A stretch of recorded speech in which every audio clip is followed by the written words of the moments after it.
అధికారం మారింది, అధికారులు మారారు, కానీ ప్రజాధనం మాత్రం పక్కదారి పడుతూనే ఉంది. పేదలకు చెందాల్సినటువంటి నిధులు బడాబాబుల ఇళ్ల ముందుకు చేరుతున్నాయి.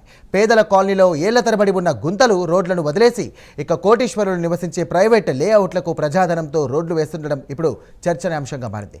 అసలు ఎవరి కోసం ఈ రోడ్లు? ఈ అక్రమం వెనుక ఉన్నదెవరు?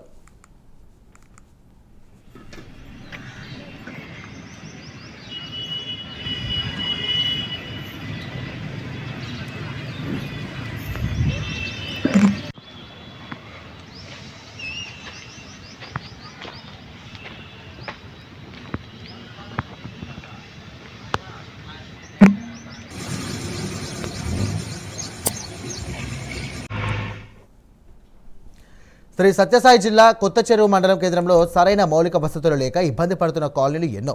రోడ్లు సరిగ్గా లేక ఏళ్లుగా నరకం చూస్తున్నారు ప్రజలు. కానీ అధికారులకు మాత్రం ఇవేవీ కనిపించడం లేదు. కానీ కొత్తగా వెలిసిన కోటీశ్వరులు నివసించే ప్రైవేట్ వెంచర్లకు మాత్రం రోడ్లు వేయడానికి సిద్ధమయ్యారు. 35 లక్షల రూపాయల ప్రభుత్వ నిధులతో సిమెంట్ రోడ్డు వేసేందుకు తయారయ్యారు. దీంతో పేదలకు సరైన మౌలిక వసతులు కల్పించాలి, వారి జీవన ప్రమాణాలు మెరుగుపరచాలన్న CM Chandrababu, deputy CM Pawan Kalyan ఆశయాలకు స్థానిక నాయకులు, అధికారులు తూట్లు పొడుస్తున్నారన్న విమర్శలు వెల్లువెత్తుతున్నాయి. స్థానిక ఎమ్మెల్యేను సైతం మభ్యపెట్టి కాగితాలపై సంతకాలు చేయించి ఈ ప్రజాధనం దుర్వినియోగానికి తెరలేపారని స్థానికులు ఆరోపిస్తున్నారు.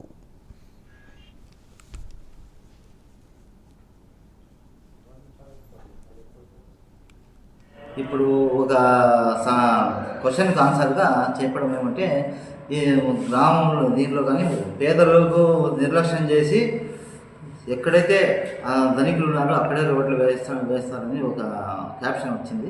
ఆ క్యాప్షన్కు మనం ఆన్సరబుల్గా చెప్పేది ఏమంటే, కొత్త చెరువు గ్రామంలో బీసీ కాలనీలో దాదాపు మనకు 2.5 కోట్ల వరకు వర్క్ జరిగింది. కేవలం రోడ్లు ఓన్లీ ఎన్ఆర్జీఎస్ ఫండ్స్తోనే జరిగింది. అదేవిధంగా దానిలో ఒక 35 lakhs మాత్రము లేఅవుట్లో జరిగింది. కానీ అది ఎప్పుడో జరిగినటువంటి లేఅవుట్, 30 years బిఫోర్ లేఅవుట్ జరిగింది. అది దానిలో రోడ్లు వేయలేదు. అక్కడ ఉండే ప్రజలందరూ మాకు రోడ్లు లేవు, కరెంట్ లేదు అని చెప్పిన దీంతో వాళ్ళకు వాటర్ సప్లై ఇవ్వడం జరిగింది. అదేవిధంగా 35 lakhsతో రోడ్లు కూడా వేయడం జరుగుతుంది. దీనిలో ఈ వ్యవహారం వెనుక పెద్ద స్కెచ్ ఉన్నట్టు అనుమానాలు వ్యక్తమవుతున్నాయి. అధికారులకు కాస్తో కూస్తో ముడుపులు చెల్లించి పైరవీలతో ఈ నిధులను ప్రైవేటు లేఅవుట్లకు మళ్లించారని ఆరోపణలు వినిపిస్తున్నాయి. కోటీశ్వరులు నివసించే ప్రాంతాలకు ప్రభుత్వ నిధులతో రోడ్లు వేయడం ద్వారా అటు ప్రైవేటు లేఅవుట్ల యజమానుల నుండి ఇటు ఇళ్ల యజమానుల నుండి కూడా భారీ మొత్తంలో డబ్బులు దండుకున్నారన్న ఆరోపణలు బలంగా వినిపిస్తున్నాయి. ఇప్పటికే రోడ్ల నిర్మాణ పనులు ప్రారంభానికి సర్వం సిద్ధమయ్యాయి. జిల్లా కేంద్రానికి సమీపంలోనే ఇంత తతంగం జరుగుతున్నా ఉన్నతాధికారులు నిమ్మకు నీరెత్తినట్టుగా వ్యవహరించడం విస్మయానికి గురి చేస్తోంది.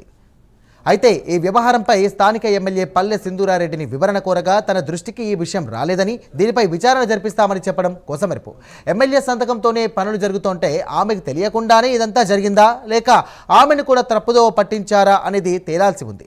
ఏది ఏమైనా పేదలకు చెందాల్సినటువంటి నిధులు పెద్దల పాలవుతున్న ఈ వ్యవహారంపై ఉన్నతాధికారులు తక్షణమే స్పందించి విచారణ జరిపించాల్సిన అవసరం ఉంది. ప్రభుత్వ ఆశయాలకు నీరుగార్చి ప్రజాధనాన్ని దుర్వినియోగం చేస్తున్నటువంటి అక్రమార్కులపై కఠిన చర్యలు తీసుకోవాలని స్థానికులు కోరుతున్నారు. ఇంతకీ ఈ అక్రమాలకు పాల్పడుతున్న వారిపై ఉన్నతాధికారులు చర్యలు తీసుకుంటారా, లేక ఈ రోడ్ల నిర్మాణం యథావిధిగా కొనసాగుతుందా అనేది వేచి చూడాలి.